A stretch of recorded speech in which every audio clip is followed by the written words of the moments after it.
Raggaasaa Birruu, Baaroo Tumsaa, Oromoo Qilxuu, Jaarraa Abbaa Gadaa, Abishee Garbaa, Hayilee Fidaa, Maannoo Mazannir, Hayila Maariyaam Gammadaa, Garasuu Dhukii, Asaffaa Shaaroo Lammii, Bakar Abdii, Caalii Shonee, Oliiqaa Dingilii fi Adamsaa Addoo. Keenya qophii keenya jimaataa eegallee jirra. Ministeerri muummee Abiy Ahmed naannoo Tigray keessatti haleellaan qilleensaa raawwatamuu akka danda'u akeekkachiisan. Misizii taasisu adeemsa seera kabachiisuu keessatti haleellaan qilleensaa raawwatamuu danda'a.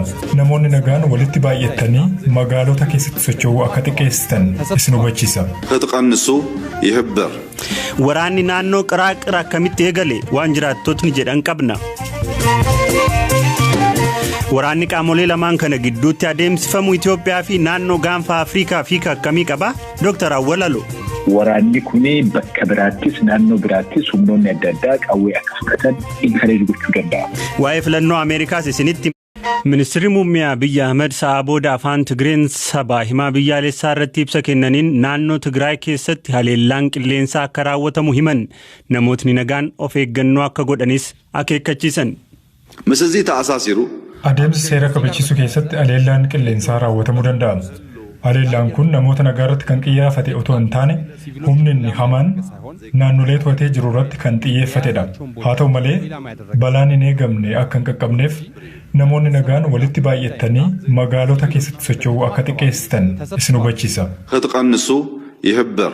Ibsa ministeerri muummee Abiy afaan Tigriffaan kennan daqiiqaa muraasa booda gabaasa miidiyaalee biyya keessaan gadhiifameen ammoo opereeshiniin marsaa jalqabaa haleellaa humna qilleensaa Itoophiyaa naannoo Tigray keessatti raawwateen rokkeettota fageenya kiiloomeetira 300 furguggifamuu danda'an dabalatee meeshaalee waraanaa gurguddoon guutummaan guutuutti hojii ala taasifamuun ibsameera.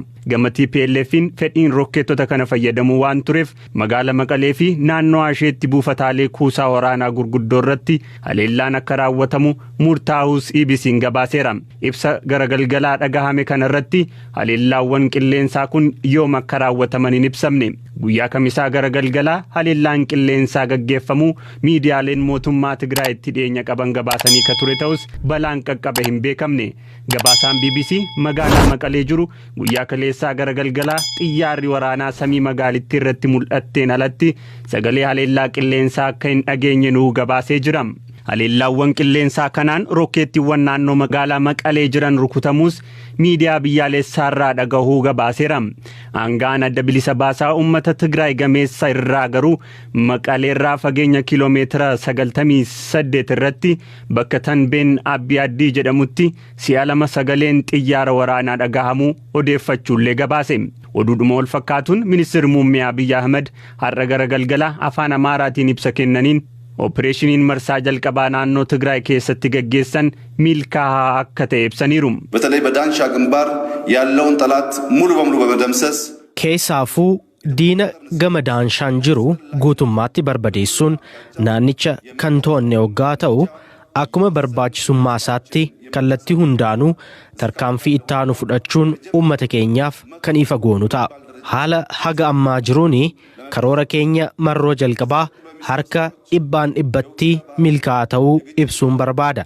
Hojiileen amma booda hojjetaman haala waraanaa haala walitti bu'iinsaa qabaachuun waan hundaa yerootti ifa gochuu danda'uu baannus odeeffannoo barbaachisu uummata keenyaaf kennaa hojiilee seera kabachiisuu nagaa uummata keenyaa nageenya biyya keenyaa ga'umsa raayyaa ittisa biyya keenyaa cimsaa kan itti fufnu ta'a.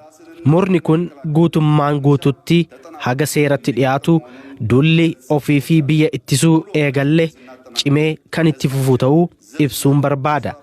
Opereeshinii kana guutummaatti wayita xumurru uummata keenyaaf raawwii hojii kan ibsinu ta'us isinitti himuun barbaada. Tajaajilli elektirikii kaleessa onkololeessa 26 bara 2013 ka deebi'e yoo ta'u har'a ammoo tajaajilli geejibaa eegalu gabaasaan BBC kun ibsee jira. Tajaajilli eegalus garuu konkolaattonni Maqaleerraa ka'uun bakkeewwan garaagaraatti imalan hunduu poolisii magaalittiirraa eeyyamni addaa isaan barbaachisaa. Waraana mootummaa naannoo Tigray fi mootummaa federaalaa gidduutti dhalatee wal qabatee naannolee daangaa Amaaraa fi Tigray irrattis waraanni gaggeeffamaa ture. Bakka waraanni cimaan itti gaggeeffame keessaa tokko bakka Qiraaqir jedhamudha.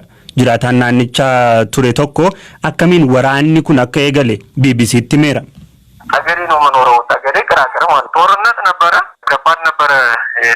Sagadee qiraaqiriin jiraadha. Waraanatu ture. Dhukaasni ture baay'ee ulfaataa ture. Dhukaasni halkan sa'a 9:50 eegale. Humna addaa waliin bakka dhukaasni eegaleen ture anis. Dhukaasichi kan eegale mana barnootaa sadarkaa lammaffaa qiraaqiriitti. Dhukaasichi guyyaa guutuu itti fufe. Biyyoo hojii ijaarsaaf qophaa'ee akka dahootti fayyadamuun meeshaa waraanaas qabu turani. Haa ta'u malee humni addaa keenya milishoota waliin ta'anii dhiibanii dhufanii haayiskuulii fi kaampis gubuudhaaf yaalii godhan wallaansoo guddaan fashaleessaniiru. Amma waraanichi qabbanaa'eera. Sagaleen dhukaasaa dhaga'amus hin jiru. Magaalaa Nugus Katamaa jedhamu gadhiisanii baaniiru. Kaampii addaa Ixaboo jedhamus gadhiisanii baqataniiru. Nugus Katamaanis to'annoo raayyaa ittisa biyyaa jala galeera. Hawaasni naannichaa amma tasgabbaa'ee manneen daldalaa isaa banee socho'aa jira. Waraanni mootummaa federaalaa fi dhaaba naannoo Tigray bulchu gidduutti gaggeeffamaa jiru akka qabbanaa'uu fi rakkoon lameen gidduu jiru mariin akka furamu dhaabbileen idil-addunyaa gaafataa jiru. Dhimma siyaasaa naannoo gaanfa Afrikaa xiinxaluun kan beekamanii fi Yuunivarsiitii biyya UK Londanitti barsiisaa seeraa akka ta'an Dr. Awwalaloo waraanni kun Itoophiyaaf gaanfa Afrikaa keessatti dhiibbaa gaariin taane qabaachuu danda'u irratti BBC'tti dubbataniiru. Jalqaba kaniin gaafadhe waraanni kun eegaluun isin dinqeeraa kan jedhu ture. Haga tokko nadinquun isaa hin oolle garuu ammoo humnoonni lamaan kunneen gara waraanaa akka deemuu danda'ani wanti mul'isu waa baay'eetu ture. Adda addummaan siyaasaa, adda addummaan aayidiyooloojii humnoota lamaan kanneen jidduu kan ture. Yeroo gara yerootti babal'ataa adda addummaan hiddi isaa gadi fagaataa haalli inni itti calaqqisuus baay'ee yaachisaa ta'a, fokkataa ta'a dhufaatiin ture. Suni deemeetiin bakka tokkotti humni tokko gara duubaa deebi'ee lakkii adeemsi kun nu hin baasu haasa'uu qabnaa waliigaluu qabnaa wanta tokko irra gahuu qabnaa jechuu yoo kan dandeenye taate gara waraanaa deemuu akka danda'u baay'ee ifa ture. Egaa qaamoleen lameen ibsa yeroo garaagaraatti kennaniini sababa gara waraanaatti galaniif yaada garaagaraa dhiyeessaa jiru. Wanni dhugaatti qaamolee lamaan kana walirratti waraana banuun isaan qaqqabsiis maalidha jedhamee ibsamuu hin danda'ama. Wanti humnoonni lamaan kunniin gara waraanaa seenaniif amma akka sababaatti dhiyeessaniif osoo hin taane adda addummaa ilaalchaa, adda addummaa aayidiyooloojii, adda addummaa siyaasaa waan qabaniif. Sirni federaalizimii amma jiru kuni akka guutuu danda'amoo hin danda'u kan jedhu irratti adda addummaa guddaa qabanii adda addummaa kana karaa nagahaatiin haala sivilaayiz ta'een hiikuu waan hin danda'iniif gara waraanaa seenan. Mootummaan federaalaa rakkoon biyya kana akkamitti hiikamuu akka qabaatu anatu beekaa ilaalchi jedhu qabaa. Humnoonni kuuwwan, steekholderoonni kuuwwan karaa an jedhu deemuu qabanii waan jedhu qabaa. Steekholderoonni kunniin ammoo TPLF'n dabalatee lakkii mari'achuu qabnaa nutis fuulduree yeroo biyya sanaa irratti actively participate gochuu qabnaa waan jedhu qabanii. Wanti waraana kanatti amma nu geesseetiin hin jedhe ultimately dubbii ijoo kana malee wanta amma akka sababaatti karaa adda addaatiin dhiyeeffamuu miti. Waraanni qaamolee lamaan kana gidduutti gaggeeffamaa jiru kun guutuu Itoophiyaadhaaf maal jechuudha?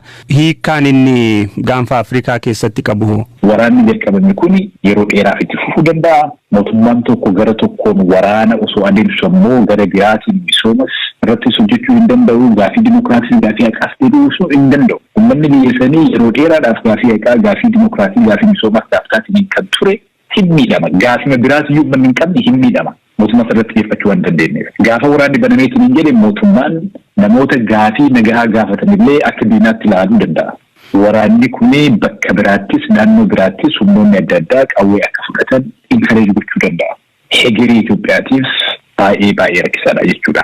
Akkasumas immoo naannoo gaafa Afrikaa kanaafis baay'ee rakkisaadha. Waraana kana keessa biyyi Eertiraa jedhamtu yookaan immoo mootummaan Eertiraa hin jiru jenneetiin mootummaan guutuu ruul aawut gochuu hin dandeenye. Gaheen isaanii inni hagamta akka wanta jedhu beekuu baannus garam akka jiran garuu beekuun baay'ee salphaadha. Akkasumas mootummaan Sudaanis warroonni naannoo san keessa jiran hundiniyyuu haala adda addaatiin rakkoo kana wal qabateetiin gaafii nageenyaa, gaafii tasgabbii irratti rakkoon guddaan uumamuu danda'a. Tole, haala amma qaamoleen lamaanitti jiran kanaanii carraan rakkoo jiru mariidhaan furuu hagam takka ammoo hireen mariidhaan rakkoo kana furuu yoo hin jiraanne wanti itti aanee ta'uu danda'u maa'inni. Kun akkana tokkotti futaate rakkoo guddaa uumuu danda'a. Humnoonni lamaan garuu gara duubaatti waan deemuu danda'aniin fakkaatu. Yoo ka deemuu danda'an taate waan gaariidha. Atiin humnoonni biyya keessas biyya alaas abbootiin amantiis humnoota lamaan kanneen irratti dhiibbaa haga danda'an gochuu qabanii wanti karaa waraanaatiin hiikaa argachuu danda'u hin jiru. Waraanni waa balleessa malee waan qajeelchuu eegee biyyattii sanas rakkoorra buusaa warri biyya hin jaalannaa biyya tokkummaan ishee eegamuu qabaa jedheetiin halkanii guyyaa iyyus waraana kana jala deemaniitiin harka osoo hin taane mootummaan lachuun gara duubaa deebi'aniitiin akka of laalan gochuun baay'ee barbaachisaadha. Yoo kun kan taane taate maaltu dhufuu danda'a akka jettee fi osoo mootummaan Abiy humnaan mootummaa Tigray akka kuffisiyyuu taate suni gara insurgencytti deebi'eetiin wanta yeroo dheeraadhaaf osoo wajjin hin cinne biyyattii san keessatti rakkoo nageenyaa guddaa uumu ta'uu danda'a. Kanaaf of eeggannoo guddaa gochuun barbaachisaadha. Denmark sodaata tamsa'ina koronaa vaayirasii irraa ka'ee bineensota xixiqqoo mink jedhaman miiliyoona 17 ta'an ajjeesuuf akka jiru ibseera. Denmark bineensota miiliyoonaan lakkaa'aman irratti tarkaanfii fudhachuuf kan murteessite vaayirasichi bineensota irraa gara dhala namaatti katatamsa'u yoo ta'e talaallii damdamachuu danda'a yaaddoo jedhuuni. Trump lamaan Trump filannoo kana mo'achuuf qabsaa'us Riippaabilikaanoti isa deeggaruurraa hanqataniiru jedhan. Ilmi hangafaa pirezidantichaa Don Junior paartii Riippaabilikaan dadhabaa jechuun yoo ibsu Eriik ammoo warri sagalee nuuf kennan deeggaruu dhabuu keessan ammoo yoomiyyuu hin irraanfannu jedhe. Keenya ka xumuraan bu'aan filannoo Ameerikaa utuu eegamu kunoo guyyaa 3 guuteera. Ammayyuu eenyu akka pirezidantii ta'u yoo hin beeknu ta'eyyuu garuu haalaan itti dhiyaachaa jiru. Haga stuudiyoo gallu kanatti Joe Biden ida'ama sagalee Electoral College 253 irra jiru. Donald Trump ammoo 214 qabu. Namni injifatu ammoo 270 argachuu qaba. Sagalee booda kana lakkaa'amaa jiruun Joe Biden sagalee hedduu maaliif argachaa dhufan? Mootaa gama poostaan filatanii lakkaa'amaa jirutti carraan pireezidaant Doonaald Tiraamp teessoo isaanii waggoota 4 itti aananiif irra turuuf qabanis haalaan gadi irrachaa dhufeera. Pireezidaantichi guyyoota lamaaf erga miidiyaa irraa badanii booda kamisaa halkan dubbataniiru. Pireezidaantichi irra deddeebiin ragaan osoo hin deeggarin sagaleen seera qabeessa ta'e osoo lakkaa'amee filannicha kan injifatan ta'uu dubbatu. Waan isaan jedhan kanaaf ragaan qabatamaan jiraachuu baatus sagaleen ammallee lakkaa'amaatuma jira. Isteetiiwwan murteessoo jedhaman 4 keessatti sagalee lakkaa'uun akka dhaabbatu himata bananii jiru. Sagaleen karaa poostaa kenname amma lakkaa'amaa jiru gartuu tokkoof qofa kan looge ta'uu raajidha jedhan pireezidaantichi. Trump jalqabumaa kaasee sagalee karaa poostaa kennamu kan mormaa turan. Sababa kanaaf deeggartoonni isaanii hedduun qaamaan buufata filannoo deemanii filatan. Ji'ootaan dura sababa weerara koronaa vaayirasiif jecha isteetiiwwan hedduun namoonni gama poostaan sagalee kennuu danda'u erga jedhanii kaasee Trump deeggartoota isaaniin gama poostaan sagalee keessan hin kenninaa jechaa bahan. Gama poostaan tasumaan ta'u guyyaa filannoo bakka filannootti argamuun eenyummaa keessan ibsaa jechuun deeggartoota isaaniitti ji'ootaan dura himanii turan. Kana jechuun kanneen poostaan sagalee kennan hedduun deeggartoota Joe Bidenidha. Sagaleen amma lakkaa'amaa jiru ammoo kan poostaan kenname. Insaa raawwatamuu akka danda'u akeekkachiisan. Misizii ta'asaasiru. Adeemsa seera kabachiisuu keessatti aleellaan qilleensaa raawwatamuu danda'a. Namoonni nagaan walitti baay'atanii magaalota keessatti socho'uu akka xiqqeessitan isin hubachiisa. Katqannisu yihibbar. Waraanni naannoo qiraaqira akkamitti eegale waan jiraattotni jedhan qaba. Lamaan kana gidduutti adeemsifamu Itoophiyaa fi naannoo gaanfa Afrikaa fi akkamii qaba? Dr. Awwalalu. Waraanni kun bakka biraattis naannoo biraattis humnoonni adda addaa qawwee akka fudhatan inkareej gochuudha. Ministeerri muummee Abiy Ahmed sa'a booda afaan Tigreen sabaa himaa biyyaalessaa irratti ibsa kennaniin naannoo Tigray keessatti haleellaan qilleensaa akka raawwatamu himan. Namootni nagaan of eeggannoo akka godhanis akeekkachiisan. Misizii ta'asaasiru. Adeemsa seera kabachiisuu keessatti aleellaan qilleensaa raawwatamuu danda'a. Haleellaan kun namoota nagaa irratti kan xiyyeeffate otoo hin taane humni inni hamaan naannolee to'atee jiru irratti kan xiyyeeffatedha. Haa ta'u malee balaan hin eegamne akka hin qaqqabneef namoonni nagaan walitti baay'atanii magaalota keessatti socho'uu akka xiqqeessitan isin hubachiisa. Katqannisu ይህብር ibsa ministeerri muummee Abiy afaan Tigriffaan kennan daqiiqaa muraasa booda gabaasa miidiyaalee biyya keessaan gadhiifameen ammoo opereeshiniin marsaa jalqabaa haleellaa humna qilleensaa Itoophiyaa naannoo Tigray keessatti raawwateen rokkeettota fageenya kiiloomeetira 300 furguggifamuu danda'an dabalatee meeshaalee waraanaa gurguddoon guutummaan guutuutti hojii ala taasifamuun ibsameera. Gamatti PLFin fedhiin rokkeettota kana fayyadamuu waan tureef magaala Maqalee fi naannoo isheetti buufataalee kuusaa waraanaa gurguddoo irratti haleellaan akka raawwatamu murtaa'uus IBC'n gabaaseera. Ibsa garagalgalaa dhagahame kana irratti haleellaawwan qilleensaa kun yoom akka raawwataman hin ibsamne.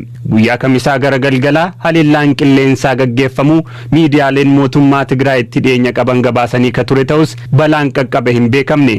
Gabaasaan BBC magaalaa Maqalee jiru guyyaa kaleessaa garagalgalaa xiyyaarri waraanaa samii magaalittii irratti mul'atteen alatti sagalee haleellaa qilleensaa akka hin dhageenye nuu gabaasee jira. Haleellaawwan qilleensaa kanaan rokkeettiiwwan naannoo magaalaa Maqalee jiran rukutamuus miidiyaa biyyaalessaarraa dhagahuu gabaaseera. Aangaan adda bilisa baasaa uummata Tigraay gameessa irraa garuu Maqaleerraa fageenya kiiloomeetira 98 irratti bakka Tanbeen Abiy jedhamutti si'a lama sagaleen xiyyaara waraanaa dhagahamuu odeeffachuullee gabaase. Oduudhuma wal fakkaatuun ministeerri muummee Abiy Ahmed har'a garagalgalaa afaan Amaaraatiin ibsa kennaniin opereeshiniin marsaa jalqabaa naannoo Tigraay keessatti gaggeessan milkaa'aa akka ta'e ibsaniiru. በተለይ በዳንሻ ግንባር ያለውን ጠላት ሙሉ በሙሉ በመደምሰስ keessaafuu diina gama daanshaan jiru guutummaatti barbadeessuun naannicha kan to'anne hoggaa ta'u akkuma barbaachisummaa isaatti kallattii hundaanuu tarkaanfii ittaanu fudhachuun uummata keenyaaf kan ifa goonu ta'a. Haala haga ammaa jiruuni karoora keenya marroo jalqabaa harka 100% milkaa'aa ta'uu ibsuun barbaada. Hojiileen amma booda hojjetaman haala waraanaa haala walitti bu'iinsaa qabaachuun waan hundaa yerootti ifa gochuu danda'uu baannus odeeffannoo barbaachisu uummata keenyaaf kennaa hojiilee seera kabachiisuu nagaa uummata keenyaa nageenya biyya keenyaa ga'umsa raayyaa ittisa biyya keenyaa cimsaa kan itti fufnu ta'a. Murni kun guutummaan guututti haga seeratti dhiyaatu dulli ofii fi biyya ittisuu eegalle cimee kan itti fufu ta'uu ibsuun barbaada. Opereeshinii kana guutummaatti wayita xumurru uummata keenyaaf raawwii hojii kan ibsinu ta'us isinitti himuun barbaada.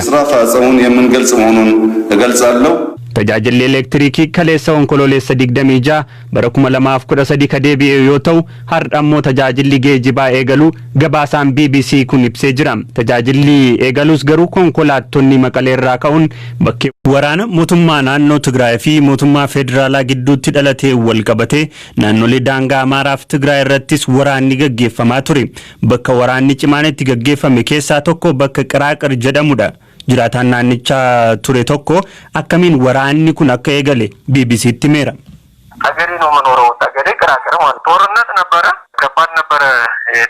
Xagadee Qiraaqiriin jiraadha. Waraanatu ture. Dhukaasni ture baay'ee ulfaataa ture. Dhukaasni halkan sa'a 9:50 eegale. Humna addaa waliin bakka dhukaasni eegaleen ture anis. Dhukaasichi kan eegale mana barnootaa sadarkaa lammaffaa Qiraaqiriitti. Dhukaasichi guyyaa guutuu itti fufe. Biyyoo hojii ijaarsaaf qophaa'ee akka dahootti fayyadamuun meeshaa waraanaas qabu turani. Haa ta'u malee humni addaa keenya milishoota waliin ta'anii dhiibanii dhufanii haayiskuulii fi kaampiis gubuudhaaf yaalii godhan wallaansoo guddaan fashaleessaniiru. Amma waraanichi qabbanaa'eera. Sagaleen dhukaasaa dhaga'amus hin jiru. Magaalaa Nugus Katamaa jedhamu gadhiisanii baaniiru. Kaampii addaa Ixaboo jedhamus gadhiisanii baqataniiru. Nugus Katamaanis to'annoo raayyaa ittisa biyyaa jala galeera. Hawaasni naannichaa amma tasgabbaa'ee manneen daldalaa isaa banee socho'aa jira. Federaalaa fi dhaaba naannoo Tigraay bulchu gidduutti gaggeeffamaa jiru akka qabbanaa'uu fi rakkoon lameen gidduu jiru mariin akka furamu dhaabbileen idil-addunyaa gaafataa jiru.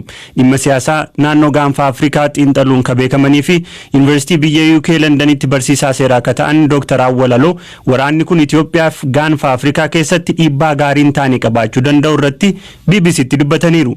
Jalqaba kaniin gaafadhe waraanni kun eegaluun isin dinqeeraa kan jedhu ture. Qaamoleen lameen ibsa yeroo garaagaraatti kennaniini sababa gara waraanaatti galaniif yaada garaagaraa dhiyeessaa jiru. Wanni dhugaatti qaamolee lamaan kana walirratti waraana banuudhaaf isaan qaqqabsiise maalidha jedhamee ibsamuu hin danda'ama. Wanti humnoonni lamaan kunniin gara waraanaa seenaniif amma akka sababaatti dhiyeessaniif osoo hin taane adda addummaa ilaalchaa, adda addummaa ideoloojii, adda addummaa siyaasaa waan qabaniif. Sirni federaalizimii amma jiru kuni guutuu danda'amuu hin danda'u kan jedhu irratti adda addummaa guddaa qabanii adda addummaa kana karaa nagahaatiin haala sivilaayiz ta'een hiikuu waan hin danda'iniif gara waraanaa seenan. Mootummaan federaalaa rakkoon biyya kana akkamitti hiikamuu akka qabaatu anatu beekaa ilaalcha jedhu qabaa. Humnoonni kuuwwan, steekholderoonni kuuwwan karaa an jedhu deemuu qabanii waan jedhu qabaa. Steekholderoonni kunniin ammoo TPLFin dabalatee lakkii mari'achuu qabnaa nutis fuulduree gara biyya sanaa irratti actively participate gochuu qabna waan jedhu qabanii. Wanti waraana kanatti amma nu geesseetiin hin jedhe ultimately dubbii ijoo kana malee wanta amma akka sababaatti karaa adda addaatiin dhiyeeffamuu miti. Waraanni qaamolee lamaan kana gidduutti gaggeeffamaa jiru kun guutuu Itoophiyaadhaaf maal jechuudha? Hiikkaan inni gaanfa Afrikaa keessatti qabu. Waraanni jalqabame kun yeroo dheeraaf itti fufuu danda'a. Mootummaan tokko gara tokkoon waraana osoo adeemsu ammoo gara biraatiin misoomas irratti hojjechuu hin danda'u. Gaafii dimokiraasii, gaafii haqaas deebisuu hin danda'u. Uummanni biyya sanii yeroo dheeraadhaaf gaafii haqaa, gaafii dimokiraasii, gaafii misoomaas gaafatatiin kan ture hin miidhama. Gaafii biraatiyyuu uummanni hin qabne hin miidhama. Mootummaa irratti dhiyeeffachuu waan dandeenyeef. Gaafa waraanni banameetiin hin jedhe mootummaan namoota gaafii nagahaa gaafatanillee akka diinaatti ilaaluu danda'a. Waraanni kunii bakka biraattis naannoo biraattis humnoonni adda addaa qawwee akka fudhatan inkareej gochuu danda'a. Hegerii Itoophiyaatiif baay'ee rakkisaadha jechuudha. Akkasumas immoo naannoo gaafa Afrikaa kanaafis baay'ee rakkisaadha. Waraana kana keessa biyyi Eertiraa jedhamtu yookaan immoo mootummaan Eertiraa hin jiru jenneetiin mootummaan guutuu ruul aawut gochuu hin dandeenye. Gaheen isaanii maa inni hagam takka wanta jedhu beekuu baannus garam akka jiran garuu beekuun baay'ee salphaadha. Akkasumas mootummaan Sudaanis warroonni naannoo san keessa jiran hundiyyuu haala adda addaatiin rakkoo kana wal qabateetiin gaafii nageenyaa, gaafii tasgabbii irratti rakkoon guddaan uumamuu danda'a. Tole, haala amma qaamoleen lamaanitti jiran kanaanii carraani rakkoo jiru mariidhaan furuu hagam takka. Ammoo hireen mariidhaan rakkoo kana furuu yoo hin jiraanne wanti itti aanee ta'uu danda'u maayinni. Kun akkana ta'uu katti ufutaate rakkoo guddaa uumuu danda'a. Humnoonni lamaan garuu gara duubaatti waan deemuu danda'anii fakkaatu. Yoo ka deemuu danda'an taate waan gaariidha. Ati humnoonni biyya keessas biyya alaas abbootiin amantiis humnoota lamaan kanneen irratti dhiibbaa aga danda'an gochuu qabanii wanti karaa waraanaatiin hiikaa argachuu danda'u hin jiru. Waraanni waa balleessa malee waan qajeelchuu hegeree biyyattii sanas rakkoorra buusaa. Warri biyya tana hin jaalannaa, biyya tana tokkummaan ishee eegamuu qabaa jedheetiin halkanii guyyaa iyyus waraana kana jala deemaniitiin harka dhoo osoo hin taane mootummaan lachuun gara duubaa deebi'aniitiin akka of ilaalan gochuun baay'ee barbaachisaadha. Yoo kun kan taate maaltu dhufuu danda'a akka jettee fi osoo mootummaan Abiy humnaan mootummaa Tigray akka kuffisiyyuu taate suni gara insurgensiitti deebi'eetiin wanta yeroo dheeraadhaaf osoo wajjaan hin cinne biyyattii san keessatti rakkoo nageenyaa guddaa uumu ta'uu danda'a.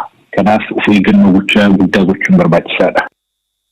Dr. Awwala Looti yaada nuu kennaniif hin galateeffanna. Tasaa Birruu, Baaroo Tumsaa, Oromoo Qilxuu, Jaarraa Abbaa Gadaa, Abishee Garbaa, Hayilee Fidaa, Maannoo Mazannir, Hayila Maariyaam Gammadaa, Garasuu Dhukii, Asaffaa Shaaroo Lammii, Batar Abdii, Caalii Shonee, Olii Qaadingilii.